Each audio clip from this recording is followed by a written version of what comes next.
सब बाधाएं नष्ट हो जाएंगी।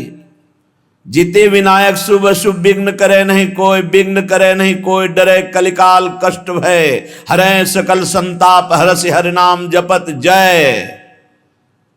प्रतिपल तू नाम जप, कोई भी बड़े से बड़ा विघ्नकारी अनिष्ट तेरा मंगल नहीं कर सकता।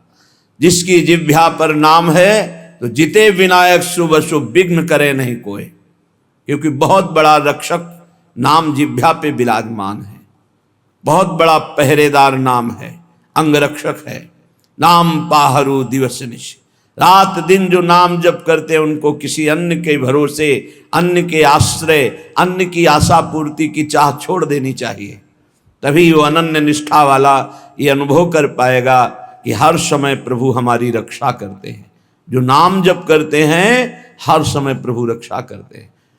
उपासक सोता है और प्रभु जाग कर उसकी रक्षा करते हैं। गोस्वामी तुलसीदास जी की रामचरितमानस की कृति को गंगा जी में प्रवाहित करने के लिए दो ईर्ष्यालु गए तो देखा कि दरवाजे पर श्याम गौर जोरी राम लक्ष्मण जी धनुष बिल्कुल प्रत्यंचा खींचे हुए खड़े हैं। भयभीत होकर दूसरे दरवाजे वहां भी देखा। भक्त चैन से सोता है और भगवान जागकर उसकी रक्षा करते हैं। विश्वास करे, बस आश्रय भरोसा दृढ़ करके छिन छिन नाम जप करे। नाम जप अगर जीवन में नहीं है तो जीवन व्यर्थ का जीवन है। छल कपट करके रुपया कमा लो, तुम्हारे किसी काम रुपया नहीं आएगा। खाओगे तो रोटी दाल ही, रुपया तो खाओगे नहीं। और भगवान चराचर को भोजन दे रहे हैं, कोई ऐसा नहीं कि भूखा हो। जो 2 रोटी में तृप्त हो जाता है उससे 2 रोटी देते हैं, जिसे 2 कुंतल चाहिए उसे 2 कुंतल का आहार देते हैं। भगवान सबको आहार देते हैं। अगर तुम मनुष्य शरीर धारण करके केवल आहार और भोग और रुपया पैसा मान प्रतिष्ठा में जीवन नष्ट कर दिया तो क्या दुर्लभता रही इस मनुष्य जीवन की। 84 लाख योनियां, ये निद्रा भय आहार मैथुन सबके है। फिर कहा गया बड़े भाग मानुष तन पावा, शुर दुर्लभ सदग्रंथन गावा, साधन धाम मोक्ष कर द्वारा, पाए न जे परलोक सम्हारा। बड़ा दुर्लभ, देव दुर्लभ मनुष्य शरीर है। सबका जितने मानव देह धारण किए बड़ा देव दुर्लभ, क्योंकि इससे आप जितनी ऊंचाई पर चढ़ना चाहें चढ़ सकते हैं, जितना नीचे गिरना चाहें गिर सकते हैं। लेकिन अन्य योनियों में कर्म के परिणाम रूप उच्च नीच गतियां होती हैं। वो नवीन कर्म नहीं कर सकते, आप नवीन कर्म कर सकते हैं। आप साधना करके मोक्ष प्राप्त कर सकते हैं, भगवान में तन्मय होकर भगवत स्वरूप हो सकते हैं, योग की दिव्य सिद्धियां प्राप्त कर सकते हैं। स्वर्ग ब्रह्म लोक जहां जाना चाहो, कैलाश साकेत वैकुंठ सब प्राप्त कर सकते हैं आप मानव देह में। पर भूल गए, हम वही भोगने में लग गए जो अन्य योनियों में स्वाभाविक मिलता है। अमर्यादित मैथुन पशु पक्षियों में, उसके लिए जीवन नष्ट कर देना। भोजन उसके लिए, बस इतना ही तुम्हारा लक्ष्य है, रसेंद्री और जनेंद्री का भोग मिल जाए। रुपया तो केवल भोग मिलता है इसलिए है, उसका कोई महत्व नहीं। वो महत्व है कि उसको हम भोग प्राप्त करने के लिए प्रयोग करते हैं, बस इसलिए रुपये में महत्व है। खास बात है रसेंद्री और जनेंद्री, इन 2 के भोग। श्रीपाद कह रहे हैं, अत्यंता शुचि बीभत्स देहादौ नैव करहिचित, देहि दृष्टि प्रमादाद दप्यत्यनर्थ परंपराम। ये बड़ा गंदा शरीर है, बड़ा गंदा शरीर है। क्या इसमें देव दुर्लभ कहा गया है, पर देवताओं में ऐसा नहीं होता। और निकल जाए तो सौरभ से वातावरण युक्त हो जाएगा। और आपके शरीर के हर जगह से दुर्गंध आती है, क्योंकि मलमूत्र बनाता है। विनमूत्र श्लेष्म पूषादिक भरितमिदम, इसमें क्या भरा हुआ है? मलमूत्र श्लेष्मा, गंदी चीजें। ऊपर से चमड़ी चिपकी हुई है, उससे आकर्षण होता है। अत्यंता शुचि, बड़ा अपवित्र है। चाहे जहां स्नान कर लो, चाहे जिस तीर्थ में, एक रेशम के थैले में विष्ठा और मूत्र भर लो थैली में, और ऊपर से उसे कहीं भी डुबाओ, तो ये रहस्य जानने वाला कि इस थैले में क्या भरा है, वो कभी उसे छूना नहीं चाहेगा। चाहे जिस पवित्र स्थान में उसको गोते लगा के लाओ, यही लगेगा यह पवित्र है। इसलिए श्रीपाद करें अत्यंता अशुचि बीभत्स घृणास्पद और अपवित्र। क्यों? यही मलाशय मूत्राश्रय है, ऊपर से चमड़ी केवल है। हम नहा लिए तो बोले हम पवित्र हो गए, वो है अंदर। पवित्र तो हो गए जब भगवान का चिंतन होगा। अगर भगवान का चिंतन नहीं तो आप कहीं भी अपवित्र नहीं हो सकते। बाह्य और भीतर पवित्रता भगवान की स्मृति से है। अपवित्र पवित्रो वा सर्वावस्थांगतोपि वह यह स्मरेत पुंडरीकाक्षम सवायाभ्यंतर शुचि। वो बाह्य और अभ्यंतर से परम पवित्र हो जाता है जो भगवान का स्मरण करता है। खास स्नान पवित्रता है भगवान का स्मरण। अगर बाहर से नहा लिया, भगवान से संबंध नहीं, भगवत भजन नहीं, तो क्या है? चमड़ी भर धोली, अंदर तो मलई मूत्र भरा है। अत्यंता अशुचि बीभत्स घृणास्पद देहादौ नैव करचित। इस देह से अपना संबंध मत रखो। यहां संबंध की क्या बात, मैं ही हूं ऐसा माने हुए हैं। इतना जोर का संबंध है कि ये हम भूल गए कि हमारी देह है। हम ये मान लिए कि मैं ही देह हूं। देख लो आप कैसे, तो आप बोलेंगे गोरे काले स्वस्थ अस्वस्थ, तो देह का ही परिचय तो बता रहे हैं। मैं को देह में मिला दिया। मेरा तो चलो थोड़ा दूरी करके वर्णन हुआ, लेकिन मैं ही शरीर हूं, बस यही भावना। कितना घोर अज्ञान अंधकार छा गया। कह रहे देहादौ नैव करचित। इस देह में मैंपन भूल करके भी मत करो, नहीं तो नष्ट हो जाओगे। क्या नष्ट हो जाओगे? बोले सर्वात्मार्थोरुविघ्नम कलय यदि मनोयोषिताम भावनिघ्नम। तुम्हारा परम मंगल होने के लिए मानव देह मिला और तुमने अपने को देह मान लिया, स्त्री मान लिया, पुरुष मान लिया। भोगों के लिए मन ललचाएगा, क्योंकि देह भाव में भोग है। भगवत भाव और ब्रह्म भाव, दास भाव, सख्य भाव, कांता भाव, इनमें कहीं काम नहीं है। ये जो सिद्ध भाव है इनमें काम नहीं। देह भाव में ही सारी कामनाएं विकार हैं। अगर तुम इस अपवित्र देह में मैं को मिला दिया तो इसका परिणाम होगा बार बार जन्म, बार बार मरण, अशांति, चिंता, शोक, दुख, ये सब प्राप्त होगा। सर्वात्मार्थोर्विघ्नम, ये परम आनंद में भारी विघ्न है शरीर। कब? जब मैं को शरीर में मिला दिया। अगर मैं को अलग करके देख रहे हो जो है, और शरीर को अलग करके देख रहे हो, तो आप इस पर शासन कर लोगे। नहीं, ये गलत आचरण है, नहीं होने दूंगा। और मैं जब शरीर बन जाओगे तो आपको सुख बुद्धि होने के कारण ये ज्ञान होने पर भी कि ये गलत है, आप नहीं रोक पाएंगे।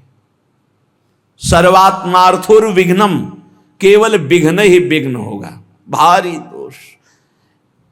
शरीर राग से इतने दोष पैदा होते हैं, जितने ग्रंथ और पंथ हैं सब इसी के हटाने के लिए है, शरीर राग मात्र के लिए। शरीर राग से अन्य राग सब हैं। एक दो भाई, खेती का बंटवारा हो रहा है, कुछ हाथ खेती बड़े भाई वाले खेत में ज्यादा है। लड़ाई शुरू हुई, छोटे भाई ने मार डंडो बड़े भाई को मार डाला, छोटा भाई जेल गया। खेती वैसे ही पड़ी। माया का नाटक तो देखो। एक का दिव्य मानव देह जो भगवत प्राप्ति कर सकता था वो मारा गया। एक का जेल प्राप्त हो रही, दोनों अज्ञान की दशा में जीवन को नष्ट कर दिए। एक कथा, पूरा संसार इन्हीं वासनाओं के खेल में, सर्वात्मार्थोर विघ्नम, जहां मैं को शरीर में मिला दिया गया, इतनी कामनाएं प्रकट हो गई, वासनाएं प्रकट हो गई, इतना अहंकार प्रकट हो गया कि विघ्न ही विघ्न, पूरा जीवन अशांति। अध्यात्म के बिना स्वप्न में भी कोई शांति प्राप्त नहीं कर सकता। चाहे जितना रुपया कमा लो, चाहे जितने अरबों की संपत्ति एकत्रित कर लो, तुम अशांत रहोगे, तुम चिंता युक्त रहोगे, तुम दुख युक्त रहोगे, तुम मृत्यु से भयभीत रहोगे और बार बार तुम्हें जन्मना मरना पड़ेगा। अध्यात्म के बिना कुछ भी प्राप्त हो जाए। ऐसे ऐसे राजा हुए जिन्होंने विश्व के माने हुए वैद्यों को पास रखा, विश्व की औषधियां रखी, बड़ी बड़ी व्यवस्थाएं रखी कि एक जरा सी छींक हो कि हजारों प्रकार की औषधि, वो भी मर गए। मृत्यु ने उनको भी मिटिया मेट कर दिया। क्या व्यवस्था करोगे? ऐसे ऐसे भोग विलासी चक्रवर्ती सम्राट, ऐसा ऐसा कहां सब खत्म। भूल मत करो, मैं को शरीर में मत मिलाओ। ये जो मिल गया है इसी को हटाना है। जड़ चेतन ग्रंथि पड़ गई, यद्यपि मृषा छूटति कठिनाई। निघ्न दुष्टेन्द्रियाणि प्रसभ मुदय भांज युद्यतामर्षदंडई। तुम अपनी इंद्रियों को दुलार करके उनके प्रसन्न करने के लिए उनको छूट दे देते हो, जाओ भोगो, वही तुम्हारे को बंधन प्राप्त कराती है। यद्यपि मृषा छूटति कठिनाई, जलन पैदा की। ऐसा क्यों किया? कभी नहीं करूंगा, फिर वही अज्ञान, बार बार नहीं करूंगा और बार बार वही करते। फिर भगवान दंड विधान कर देते हैं। एक दो बार तुमसे गलती हुई, क्षमा याचना की, या बहुत गलतियां हो गई, सत्संग सुना, बुद्धि पवित्र हो रही, अब लो नशानी अब ना नशइयो, तो भगवान कृपालु है, वो कह रहे अहम त्वाम सर्व पापेभ्यो मोक्षयिष्यामि मा शुचः। मैं तुम्हें पवित्र कर दूंगा, सारे पाप नष्ट कर दूंगा, अब तो होश में चलो। नहीं, निघ्न दुष्टेन्द्रियाणि, ये दुष्ट इंद्रिया बार बार जीव को घसीट करके भोगों में डाल देती। तो क्या करें? गुस्सा करो इन इंद्रियों के ऊपर, अनुमति मत दो, इनको दंड दो, उपवास करो, नाम का दंड दो, खूब नाम जप करो, परेशानी पैदा, परिक्रमा लगा, निकल जाओ गिरिराज जी की परिक्रमा में, 5-7 घंटे नाम जप करते हुए पूरी परिक्रमा, आराम आराम से, दौड़ने की जरूरत नहीं, 5-7 घंटे में आराम आराम से नाम जप कर देखो। अगर तुम्हारा उसी समय दिमाग परिवर्तन न होने लगे तो बताना। पर इंद्रियों को छूट देकर मनमानी भोग वासना में लगाते तुम्हारा नाश कर देंगी, पतन कर देंगी। रामाख्या कालकूटादपि विषम तमा भाति साधयु धारा। ये भगवान श्री हरि की माया के द्वारा रचा हुआ ऐसा बगीचा है संसार कि इसका मनोरंजन करने का मन हो ही जाता है। और जो मनोरंजन में फंसा हुआ आज तक नहीं निकल पाया, जब से सृष्टि हुई आज तक इस जादू के बगीचे से नहीं निकल पाया। कहीं न कहीं वो कंचन कामिनी कीर्ति, कहीं न कहीं वो फंसा मिलेगा। अगर आप इसे मैं को शरीर से हटा दें तो आप जीत जाए। जब तक अपने को पुरुष स्त्री मानेंगे, मैं को शरीर में मिलाए रखे, तब तक कुछ भी साधन कर लो, सवाल हल नहीं होगा। और ये होता है स्वीकृति से। स्वीकृति से बड़ा परिवर्तन सूक्ष्म शरीर पर पड़ता है आपकी स्वीकृति का। जैसे हम पहले सन्यास में थे तो स्वीकृति हो गई कि अब सन्यासी, तो स्वप्न में अपने को सन्यासी ही देखते थे। अब जब स्वीकृति हुई, मैं श्री जी के चरणों का दास, अब स्वीकृति, तो इस सूक्ष्म शरीर स्वप्न में यही दर्शन कराता है। जब स्वीकृति हुई मैं श्री जी की सहचरी, तो उस स्वीकृति में ना ये भेष होगा, ना पुरुष शरीर होगा, वही स्वीकृति। स्वीकृति कर लिया मैं स्त्री मैं पुरुष, इसी स्वीकृति में सारे दोष बैठे हुए हैं। स्वीकृति कर लिया मैं प्रभु का दास, इसी स्वीकृति में आपको निर्दोष करने की सामर्थ्य मिलेगी। पूर्ण निर्दोष अवस्था इसी में। आपकी स्वीकृति कमजोर है। आपसे एक शब्द में कहें तो पूरा खेल स्वीकृति का है। वेदांत केवल तुम्हारी स्वीकृति को बदलता है। कौन हो तुम? बोले तुम ब्रह्म हो, तत्त्वमसि। तत्व वह जो परमात्मा तत्व है, त्वम असि तुम ही हो। स्वीकृति करो। बोले अहम ब्रह्मास्मि, अहम ब्रह्मास्मि, मैं ब्रह्म हूं। स्वीकृति तो बोले अहम ब्रह्मास्मि, अहम ब्रह्मास्मि। तो क्या हुआ? बोले ब्रह्मविद ब्रह्मयो भवति, वो ब्रह्म हो गया। मैं पुरुष मैं स्त्री तो भोगी हो गया। नारकी गतियों को प्राप्त कराने वाली चेष्टाएं शुरू हो गई। खास बात समझनी, मैं को शरीर में स्थापित करना दुर्गति का कारण है। मैं को ब्रह्म में, मैं को भगवान के चरणों में, नाम में, रूप में, लीला में, धाम में स्थापित करना। मैं प्रभु का दास हूं, इसलिए अपने स्वामी का हर समय नाम जप करता हूं। मैं प्रभु का दास हूं, इसलिए हर चेष्टाएं अपने प्रभु की प्रसन्नता के लेकर बदल गया, जीवन बदल गया। जब हम प्रभु के चरणारविंद की शुद्ध शरणागति स्वीकार कर लेते हैं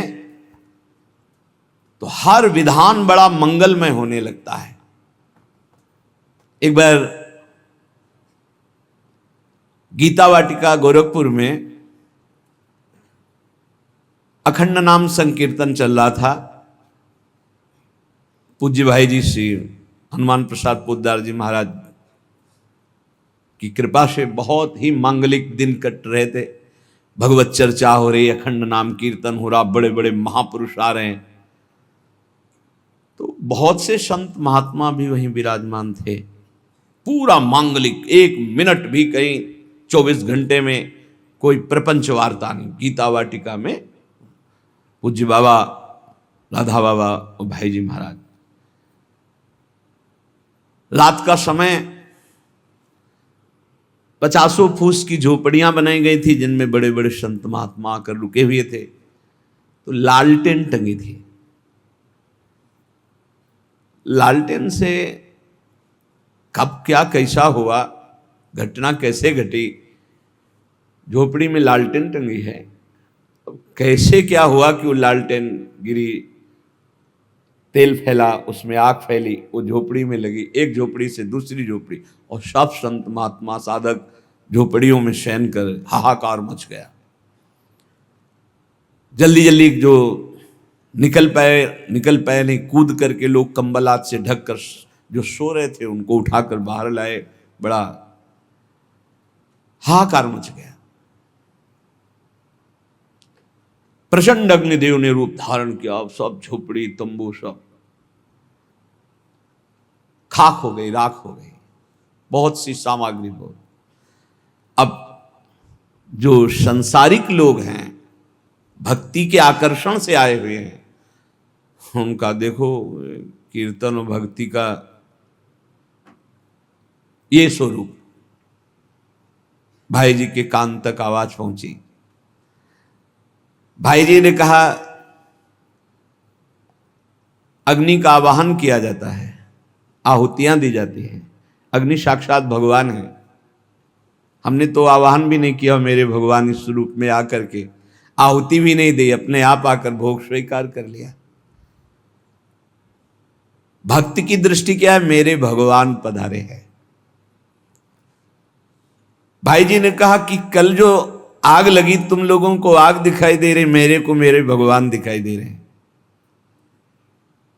मुझे स्पष्ट दिखाई दे रहा, मेरे कीर्तन, मेरे भगवत चर्चा करने से भगवान अग्नि रूप धारण करके आनंद उल्लास से युक्त होकर के ये भोग स्वीकार किया।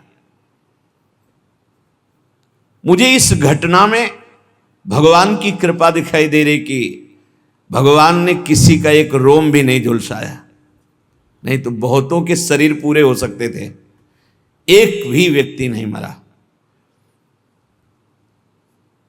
और ये मेरी ही बात नहीं है, जो भगवान का शरणागत है उसको ऐसा ही अनुभव होता है कि भगवान की बड़ी कृपा हुई। नामदेव जी महाराज की कुटिया में आग लग गई, पूरा घर जल रहा था, लोग दौड़े, कुछ कंबल कुछ वस्त्र आदि जो वस्तुएं निकाल पाए बकाया सब जल गया था।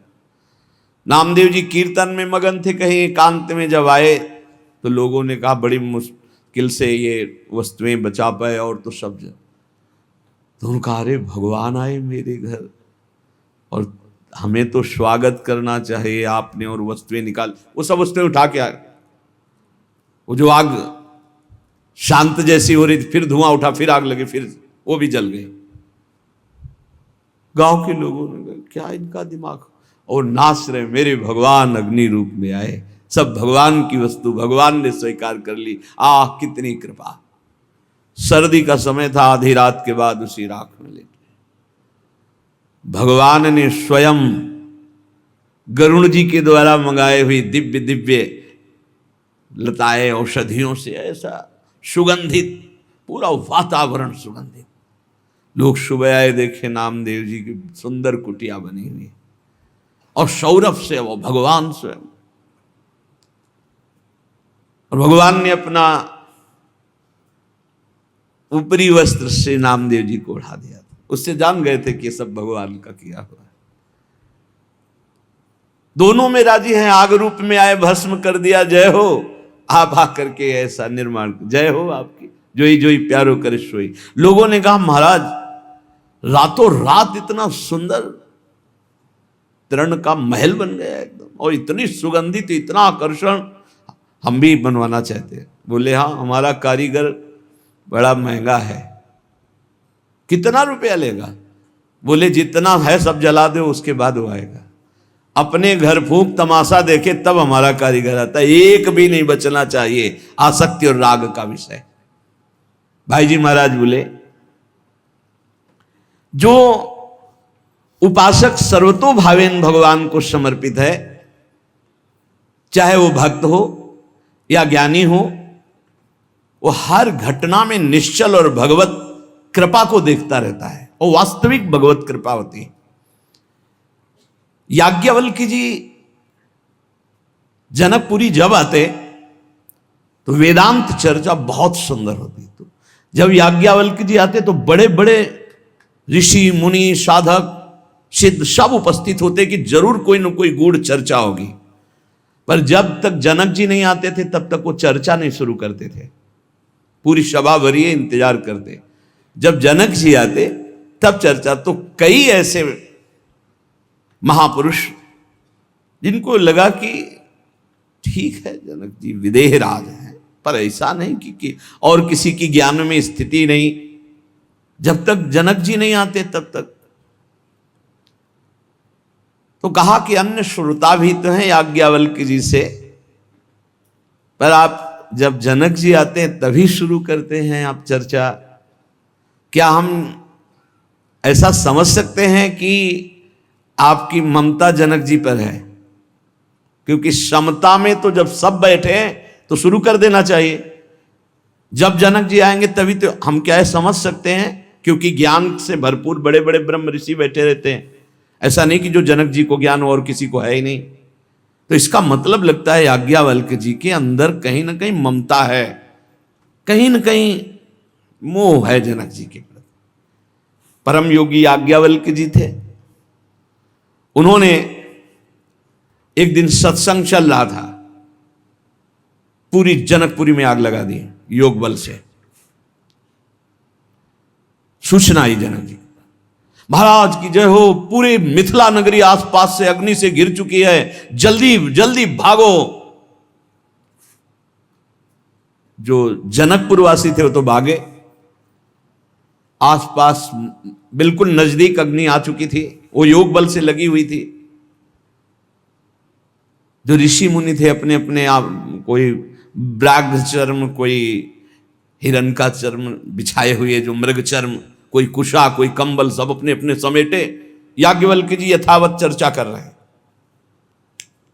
कोई भागा इधर, कोई उधर भागा, कोई भी वहां नहीं था, केवल जनक जी बैठे थे। बार बार मंत्री आदि, महाराज राजमहल में भी आग लग चुकी है, लगभग पूरा राजमहल जल चुका है, आप महाराज सुरक्षित होइए, आप हटिए यहां से। शांत मुद्रा में बैठे, याज्ञवल्क्य जी का प्रवचन चल रहा, केवल जनक जी सुन रहे। सर्वथा निश्चिंत भाव से वो कथा करते जा रहे और वो सुनते जा रहे।